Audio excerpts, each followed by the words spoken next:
že by ste zistili, alebo že by ste zaznamenali viaceré články v médiách, ktoré by obviňovali Bratislavský samosprávny kraj z porušovania zákonnosti, hospodárnosti, efektívnosti alebo účelnosti verejných obstarávaní realizovaných Bratislavským samosprávnym krajom.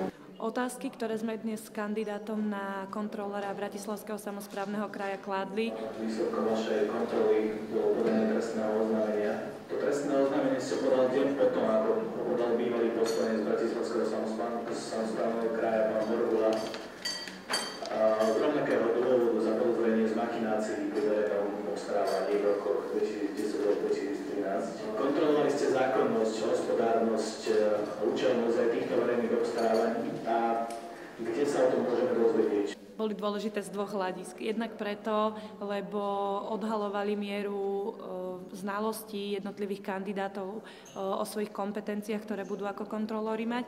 A samozrejme aj preto, lebo odhalovali rovnako ich odvahu konať nezávisle, ich samostatnosť v rozhodovaní, konaní, jednaní.